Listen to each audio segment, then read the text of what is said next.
2001년도에 조폭을 주제로 해서 친구라는 제목의 영화가 개봉되었습니다. 미성년자가 관람 불가인데도 불구하고 800만이 이 영화를 보는 굉장히 흥행에 성공한 영화였습니다. 여러분들도 이 영화 굉장히 많이 보셨죠? 굉장히 유명한 대사로도 잘 알려져 있습니다. 너가 아버지 뭐 하시노? 네가 가라 하와이. 이런 대사들로 잘 알려져 있는 영화죠. 여러분, 그런데 이 영화에서 오늘 우리가 나누려고 하는 주제와 관련해서 제가 기억나는 한 장면이 있었습니다. 조폭에서 생활하면서 인생이 완전히 망가질 대로 망가진 그 주인공 준석이라는 친구가 후회하듯이 자기 어린 시절을 추억하면서 어린 시절 그렇게 싸움박질하고 사고치고 돌아다닐 때 한 집에서 같이 살던 아버지 그리고 삼촌들, 그분들이 나를 야단치고 혼내면서 그렇게 못하도록 바로 잡아 주었더라면 내가 지금 이렇게 인생이 망가진 채로 살아가지 않을 텐데 왜 나와 관련된 어른들은 나를 그렇게 혼내지 않았지? 라는 대사를 하는 장면이 떠올랐어요. 여러분, 좋은 부모는 자녀를 키우면서 자녀들이 잘못해서 야단 맞을 짓을 하면 혼내야 될 때가 되면 마음이 아파도 그렇게 야단치고 혼내서 바르게 모든 일들을 행할 수 있도록 잡아주는 부모가 좋은 부모인 것이죠.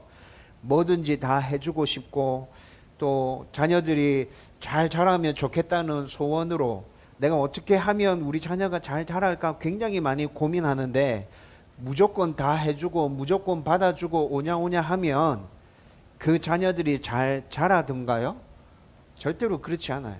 부모가 자녀들에게 모든 것들을 다 해주면 우리 자녀들은 망나니가 된다는 것을 우리는 너무나도 잘 알고 있습니다.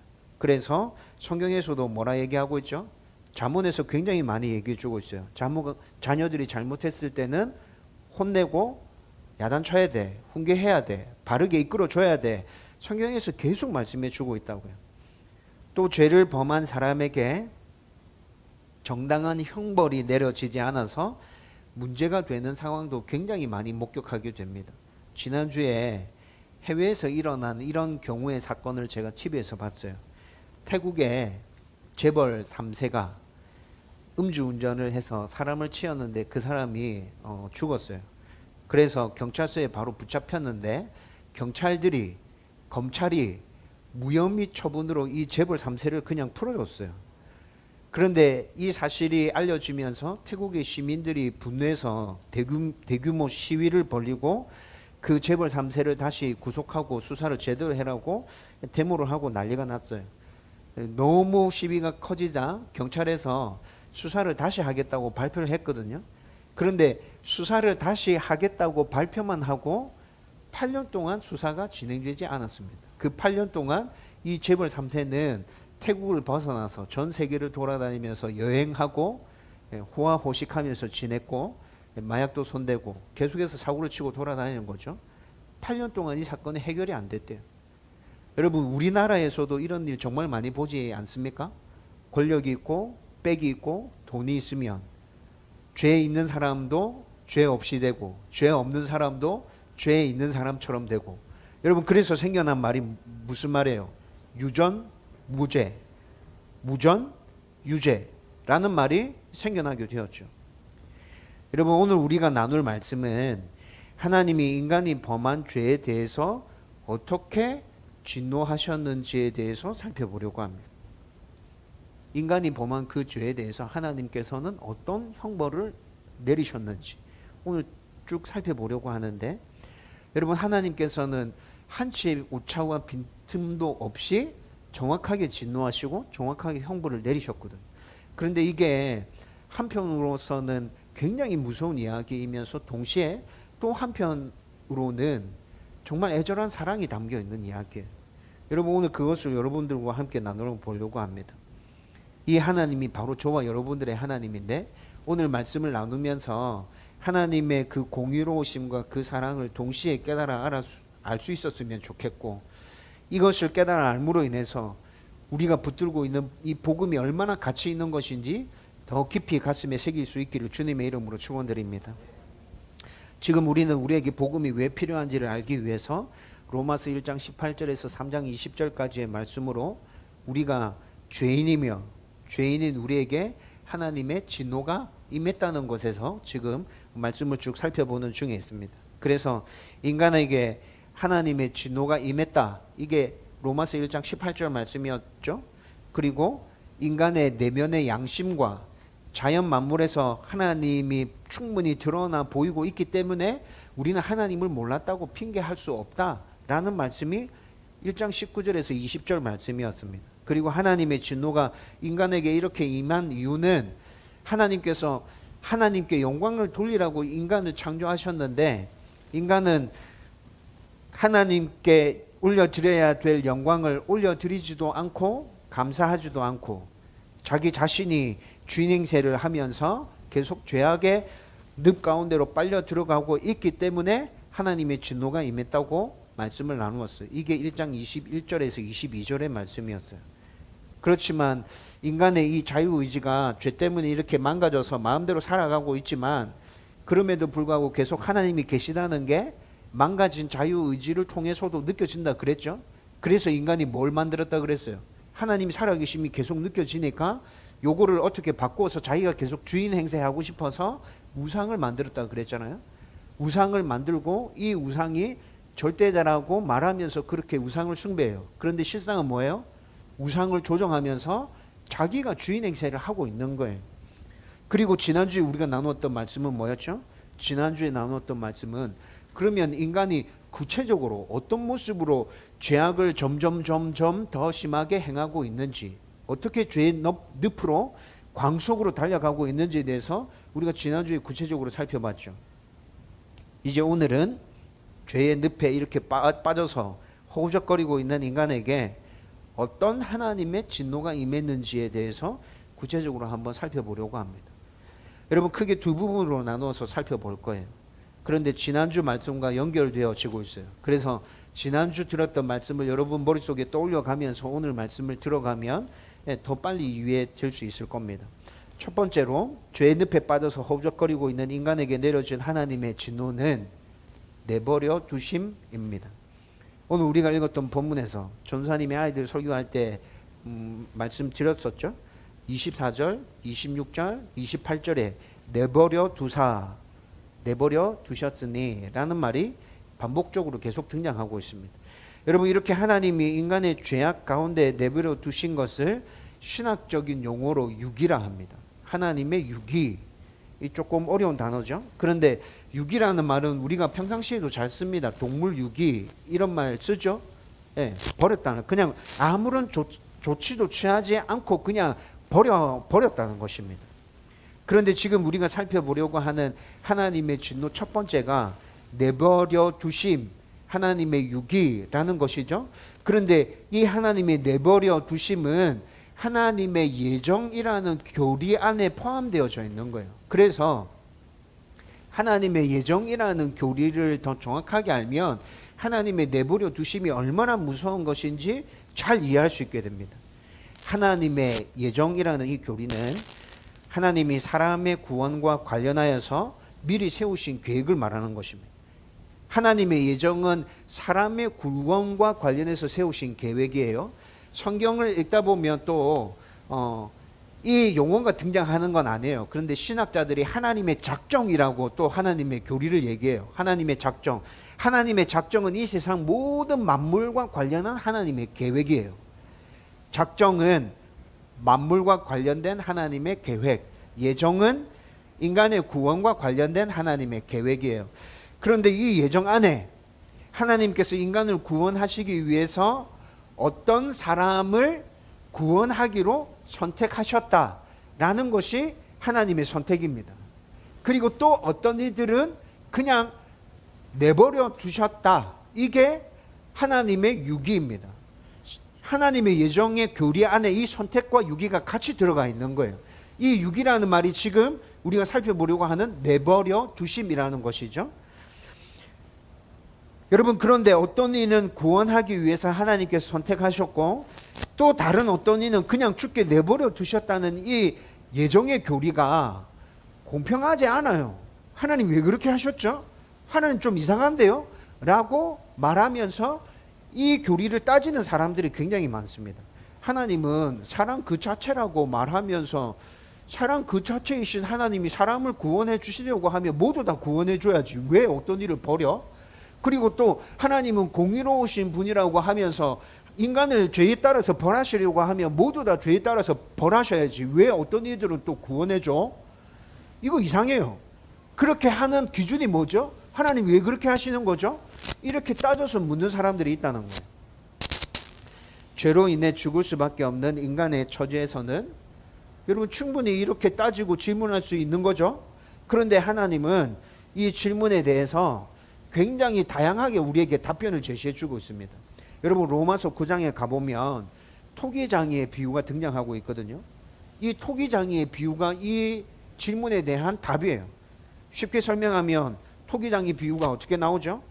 토기장이가 그릇의 용도를 정해서 어떤 그릇은 귀하게 만들려고 귀하게 사용하려고 만들었고 또 어떤 그릇은 천하게 사용하기 위해서 만들었어요. 그런데 그렇게 만들어진 그릇이 토기장이에게 나를 왜 이렇게 만들었어요? 나를 다르게 만들어 주세요. 이렇게 말할 수 있어요? 그렇게 따질 수 없어요. 여러분 이와 마찬가지로 하나님의 예정에 드러나는 선택과 유기는 하나님의 주권적인 권한이에요. 하나님의 주권적인 권한으로 하나님께서 행하신 일이기 때문에 인간의 이에 대해서 따질 수 없어요. 마이크가 소리가 좀 나네요. 바꾸겠습니다. 인간은 이에 대해서 따질 수가 없다는 거예요. 본래는 죄 때문에 자기들이 범한 죄 때문에 합당하게 벌 받아서 다 죽어야 하는데 그런데 그렇게 다 벌 받아서 죽어야 하는 사람들 중에 어떤 이들을 하나님께서 선택하셔서 구원해 주시기로 하셨다는 것이죠. 그리고 그 구원은 그냥 막무가내로 일어났습니까? 하나님이 창조주이시기 때문에 내가 너를 구원하기로 했어. 그리고 이건 그냥 내 권한으로 그냥 하는 거야. 하나님이 이렇게 일방적으로 밀어붙여서 하셨나요? 아니요. 선택하신 사람들을 구원하시기 위해서 예수 그리스도를 이 땅에 보내시고 예수님께서 그들이 받으셔야 하는 합당한 죄에 대한 형벌을 다 받으시고 이 구원이 이루어진 거란 말이에요. 여러분 따라서 하나님께서 어떤 일을 선택하셔서 구원을 베풀어 주신 이 일은 하나님의 선이에요. 하나님 선이죠. 그리고 반대로 죄의 형벌로 죽도록 내버려 두신 것은 하나님이 악해서 그렇게 하신 거예요? 아니요. 악해서 그렇게 한 게 아니에요. 그 사람들은 이미 죄 때문에 죽음이라는 선고가 이미 내려져 있는 것이라고요. 그런데 하나님께서 그냥 그 사람들을 본래 처음부터 선고받았던 대로 그냥 죄악 가운데서 죽도록 그냥 버려두고 그냥 보고 계셨다는 것이죠. 여러분 이 부분에 대해서 마태복음 20장에 가보면 포도원 품꾼 비유로 또 설명해 주고 있습니다. 여러분 어떤 포도원 주인이 아침 9시에 한 품꾼을 데려와서 이 당시에 하루 품삯이 하루 종일 일한 하루의 품삯이 한 데나리온이었거든요. 그 한 품삯을 한 데나리온을 주기로 약속하고 포도원에서 일을 시켰습니다. 그런데 주인이 오전 11시에 또 일꾼 한 명을 데려왔어요. 오후 1시에도 또 한 명의 일꾼을 데려왔어요. 오후 3시에도 또 한 명의 일꾼을 데려왔어요. 오후 5시에도 또 한 명의 일꾼을 데려왔어요. 이렇게 해서 자기 포도원에서 이 일꾼들에게 일을 시켰어요. 그리고 난 다음에 오후 6시가 되어서 이제 품삯을 계산하려고 하는데 오후 5시에 온 품꾼부터 품삯을 계산해 줍니다. 그런데 오후 5시에 온 이 품꾼에게 주인이 얼마를 주죠? 한 데나리온을 줘요. 하루 품삯. 오전 9시에 온 품꾼이 이걸 보고 나는 더 많이 받을 수 있겠는데? 라는 기대를 가졌어요. 그런데 오후 3시에 온 품꾼에게도 한 데나리온, 오후 1시에 온 품꾼에게도 한 데나리온, 오전 11시에 온 품꾼에게도 한 데나리온, 오전 9시에 온 자기에게도 한 데나리온을 주는 거예요. 화가 났어요. 이 품꾼이 주인에게 따집니다. 아니 주인님, 오후 5시에 온 품꾼은 1시간밖에 일 안 했어요. 저는 오늘 오전 9시부터 와서 하루 종일 일했다고요. 그런데 왜 그 사람한테 한 데나리온을 주고 저한테도 한 데나리온을 주는 거죠? 이건 불공평해요. 품꾼이 이렇게 따졌어요. 주인이 뭐라고 대답합니까? 얘야 봐라, 오늘 아침에 9시에 니랑 내랑 일할 때 내가 하루 일당 한 데나리온 너한테 주겠다고 약속하고 너 지금 나한테 와서 일한 거잖아. 그리고 약속한 대로 내가 정당하게 한 데나리온의 품삯을 너에게 줬는데 뭐가 문제지? 뭐가 잘못됐다는 거야? 물었어요. 품꾼이 대답하지 못해요. 그리고 또 주인이 한 걸음 더 나가서 또 질문합니다. 오후 5시에 온 그 품꾼에게 내가 내 것을 가지고 한 데나리온을 준 것은 그에게 내가 선을 베푼 것인데 그에게 선을 베풀었다고 지금 네가 나보고 악하다고 하느냐? 너 지금 맞는 말이야 이게? 그 오전 9시에 온 품꾼이 따질 때 주인이 이렇게 또 반문합니다. 여러분, 품꾼이 주인에게 대답할 게 있어요, 없어요? 아무것도 없어요. 대답할 건덕지가 없어요. 여러분, 이와 마찬가지로 하나님의 예정에 드러나는 선택과 유기는 하나님의 주권적인 권한으로 주인이신 하나님이 행하신 일이라고요. 여러분, 피조물인 우리는 그에 대해서 가타부타 따지거나 말할 수 없어요. 그리고 선택받아 구원받은 자들을 통해서 하나님의 무한하신 사랑이 드러나고 있다고요. 여러분, 우리가 선택받을 만한 짓을 했습니까? 우리 가운데 그 어떠함이 나타나고 있어요? 그런 거 없어요. 그런 거 아무것도 없는데도 불구하고 하나님이 그냥 우리를 선택해 주신 거예요. 선택하신 우리를 구원하시기 위해서 하나님이 그에 합당한 예수 그리스도의 죽음이라는 대가를 다 지불하셨다고요. 치르셨다고요. 여러분, 조금만 더 깊이 들어가서 한번 생각해 보십시다. 하나님께서 선택하신 사람이 여러분 단 한 명이라면 하나님 어떻게 하셨을 것 같습니까? 여러분 나 한 사람이다. 하나님이 구원하시기로 선택한 사람이 나 한 사람이다. 그러면 하나님이 예수님을 이 땅에 안 보내셨을 것 같습니까? 아니요. 나 한 사람이라도 하나님은 예수님을 이 땅에 보내셨습니다. 여러분, 성경 전체에 나타나는 스토리가 그 스토리인 거잖아요. 여러분, 이것이 하나님의 무한하신 사랑이라고요. 하나님이 무한하신 긍휼이라고요. 수많은 사람이 아니라 선택받은 사람이 나 한 사람이라도 하나님은 그렇게 예수 그리스도를 이 땅에 보내시고 십자가에 죽게 하심으로 모든 대가를 다 지불하시고 우리를 구원하셨을 것이라고요. 여러분, 이게 하나님의 선택이에요.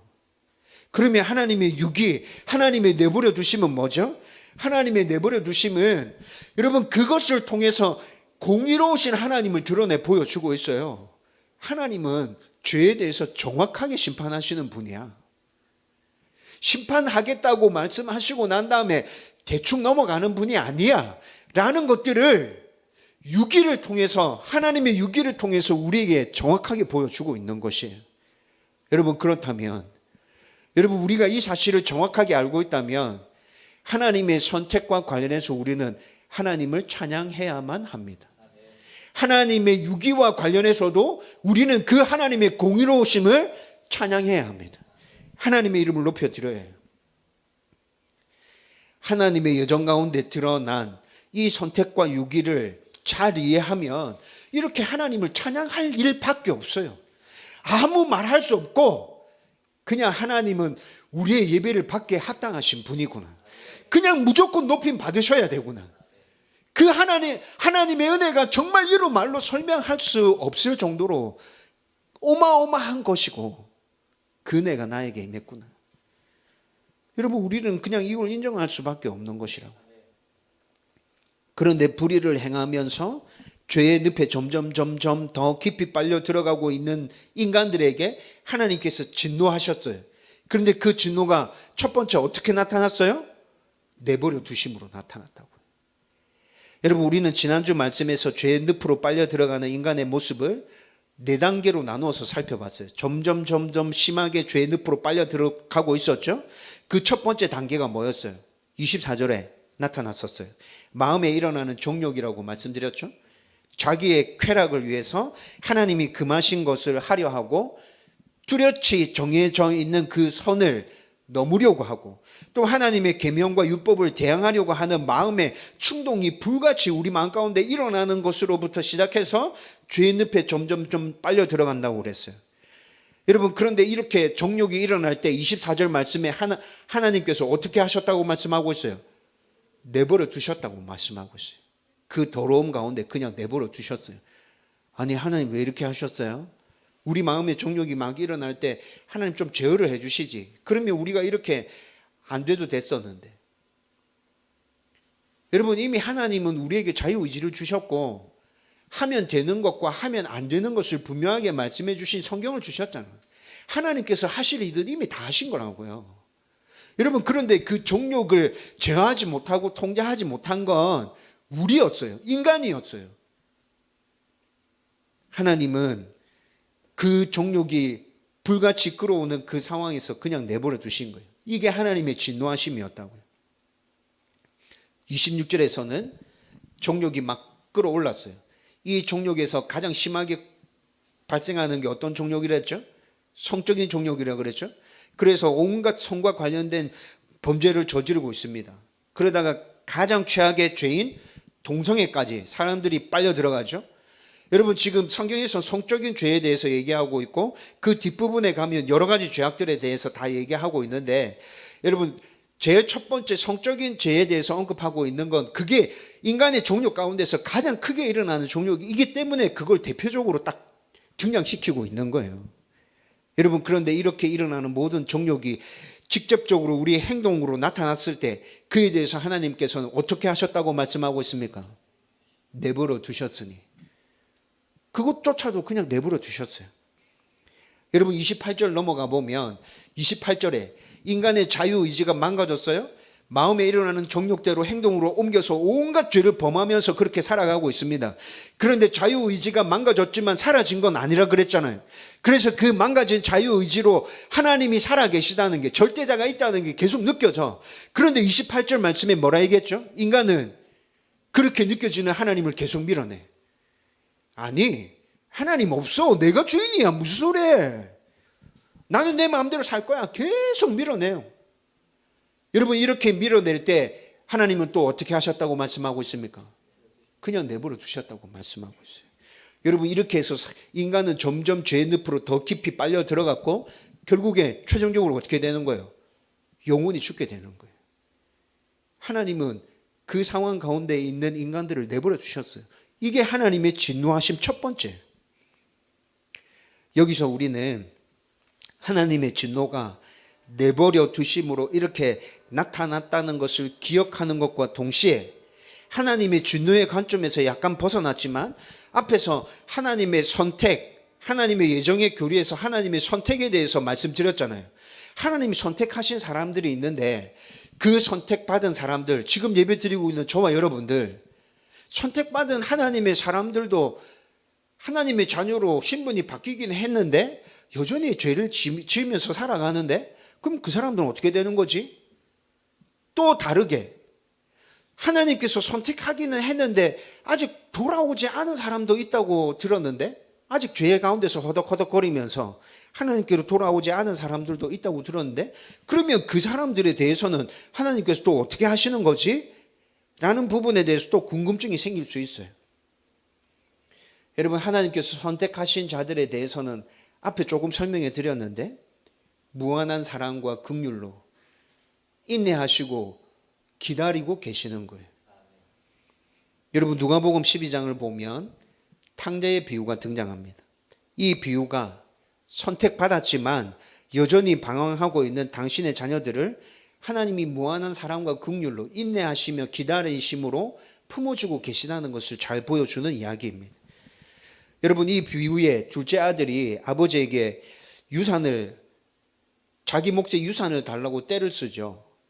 여러분, 유대 사회에서 둘째 아들이면 아버지가 죽었을 때 3분의 1의 유산을 받을 수 있습니다. 큰 아들에게 3분의 2의 유산이 돌아가고 작은 아들에게는 3분의 1의 유산이 돌아오게 되는 거예요. 그런데 아버지가 살아있음에도 불구하고 유산을 달라고 때를 쓰면 여러분 이거 굉장히 무례한 행동이거든요. 이거 불효예요. 유대 사회에서 굉장히 인정하기 힘들어요. 그래서 유산이 뚝 떨어집니다. 아버지가 살아있는데 유산 달라고 하면 유산이 10분의 1로 줄어요. 여러분 10분의 1로 줄어든다는 이 이유가 뭐예요? 불효 막심한 일이거든. 이건 아버지의 그늘에서 벗어나서 아버지와 상관없이 지 마음대로 살겠다고 하는 굉장히 무례한 요구였다고요. 그래서 그러면 니는 그냥 10분의 1만 가져가. 여러분 이렇게 되는 거라고요. 근데 둘째 아들이 자기에게 10분의 1만 돌아온다는 걸 모르고 지금 떼쓰는 거예요? 아니요. 알고 있어요. 무례한 행동이라는 것도 알고 있고 10분의 1밖에 못 받아간다는 것도 알고 있어요. 그런데 계속해서 자기 몫의 육산을 달라고 때를 쓰면서 조릅니다. 아버지를 떠나고 싶은 생각이 정말 간절하다는 것이 이렇게 표가 나는 거죠. 여러분 죄를 범하는 인간이, 자유의지를 가지고 죄를 범하는 인간이 하나님께서 이미 그렇게 하면 안 되라고 말씀해 주셨음에도 불구하고 그런 거 상관없이 지 마음대로 행동하는 것과 똑같지 않아요? 똑같아요. 그런데 아버지가 이렇게 때를 쓰고 요구하는 아들에게 자기 몫의 유산을 줍니다. 그 유산을 물려받은 둘째 아들은 바로 그 모든 것들을 다 챙겨서 아버지 곁을 떠나서 자기가 가고 싶은 곳으로 가서 그곳에서 호랑방탕하면서 그 재산들을 다 허비하면서 낭비해서 쓰고 맙니다. 결국에는 빈털터리가 되고 먹을 것이 없어가지고 돼지가 먹는 그 쥐염 열매를 먹으면서 허기를 채우려고 하지만 극심한 가뭄으로 인해서 그 쥐염 열매도 제대로 구할 수가 없어요. 계속 쫄쫄 굶고 있는 거예요. 완전 거지꼴이 된 거죠. 여러분 이런 상황에서 둘째 아들이 생각나는 건 아버지밖에 없어요. 아버지께로 다시 돌아가야겠다. 내가 아버지에게 진짜 엄청난 죄를 지은 건 내가 분명히 알겠는데 근데 내가 지금 사는 길은 아버지에게 돌아가는 길밖에 없다. 아버지한테 돌아가야겠다. 그렇게 결정하고 이 둘째 아들이 아버지에게로 돌아갑니다. 여러분 그런데 아버지는 둘째 아들이 자기 몫의 유산을 받고 챙겨서 떠나고 난 다음 날부터 어떻게 하고 있어요? 그 둘째 아들이 돌아오기를 날마다 대문 앞에 서서 기다리고 있어요. 여러분 유산을 줄 때, 유산을 내어줄 때 둘째 아들을 포기한 것 같이 보일 수 있어요. 아버지가 쪼르니까 그래 이놈의 새끼 네 마음대로 한번 해봐라 이러면서 그냥 돈 주고 그냥 부자 관계를 끊고 끝내버렸구나 라고 생각될 수도 있어요. 그런데 아버지는 그렇게 유산을 물려주고 난 다음에 어떻게 하고 있다고요? 다시 돌아올 날을 기대하면서 날마다 대문 앞에 서서 기다리고 있어요. 거지꼴이 된 아들이 돌아오는 날 멀리서 아들의 모습이 보여. 그런데 그 아버지는 대번에 자기 아들인 걸 알아봤어요. 벗은발로 뛰어나가서 거지꼴이 되어서 냄새나고 더럽고 지저분하기가 이루 말로 표현할 수 없는 그 아들을 끌어안고 볼에 입을 맞추고 난리가 났어요. 환대하면서 맞아줘요. 목욕을 시키고 깨끗한 옷을 내주고 좋은 신발을 신기고 손에 가락지를 끼워주고 죽었던 내 아들이 돌아왔다. 죽었던 내 아들이 돌아왔다. 내 아들의 신분을 내가 다시 회복시킬 거다 라고 선언하면서 동네 사람들을 불러 모아서 잔치를 벌이죠. 여러분 하나님의 예정 가운데 선택을 받았음에도 죄악 가운데 방황하고 있는 자들을 하나님께서 지금도 이렇게 무한하신 사랑으로 인내하면서 기다리고 계세요. 선택받아서 하나님의 자녀가 되었음에도 불구하고 이렇게 예배 드리고 있음에도 불구하고 우리는 계속 죄를 짓는데 어떻게 하죠? 무한하신 사랑의 하나님이 그런 우리의 모습도 계속 품어주고 계신다고. 여러분 저와 여러분들은 이미 하나님의 이 은혜와 이 사랑을 덧입은 자들이에요. 그 사랑을 경험하고 지금 이 자리에 있는 것이죠. 그런데 아직도 여전히 선택받았음에도 불구하고 그 사랑이 어떤 것인지 그 은혜가 어떤 것인지 몰라서 밖에서 헤매고 방황하는 자들이 있다고요. 여러분 먼저 은혜를 받은 우리가, 먼저 이 사랑을 받은 우리들이 하나님의 말씀에 순종하고 살아야 될 이유는 그렇게 살면서 하나님이 계시다는 것을 그 사람들에게 빨리 보여줘야 돼. 그래서 선택받은 그 사람들도 아 하나님 계시구나, 하나님께로 돌아가야겠구나 라는 생각이 들 수 있도록 우리가 그런 모습들을 보여줘야 된다는 거죠. 그리고 기회가 왔을 때마다 하나님에 대해서, 예수님에 대해서 자랑하면서 그 사람들이 빨리 돌아올 수 있는 기회를 제공해 줘야 된다는 거예요. 저와 여러분들이 그렇게 살아갈 수 있기를 주님의 이름으로 축원드립니다. 여러분, 두 번째로 죄의 늪에 빠져서 허우적거리는 인간에게 내려진 하나님의 진노는 영원한 죽음입니다. 여러분, 이에 대해서는 우리가 신앙생활을 하면서 너무 많이 들어왔고 굉장히 잘 알고 있는 거예요. 하나님을 떠난 자들, 그들에게 하나님의 진노가 임한다면 그 사람들은 다 죽게 될 거야. 여러분, 이거 너무 잘 알고 있는 거잖아요. 오늘 우리가 읽었던 본문 32절 말씀에 보면 이렇게 얘기합니다. 이 같은 일을 행하는 자는 사형에 해당한다고 하나님께서 정하심을 알고도, 여러분, 이렇게 점점점 죄의 늪으로 빨려 들어가고 있는 사람들도 자기들이 하나님의 진노 가운데서 영원히 죽게 된다는 거 알고 있다는 거죠. 여러분, 분명히 성경에서 말씀합니다. 구약 딱 시작할 때 창세기 3장에 가보면 아담과 하와에 대해서 하나님께서 선악과를 따먹으면 어떻게 된다고 말씀하고 있죠? 반드시 죽을 것이다. 하나님께서 이렇게 말씀해 주셨어요. 죄를 범하면 반드시 죽는다. 구약에만 이렇게 말씀하셨나요? 신약에 넘어오면 로마서 말씀에서 어떻게 얘기합니까? 죄의 싹은 사망이요.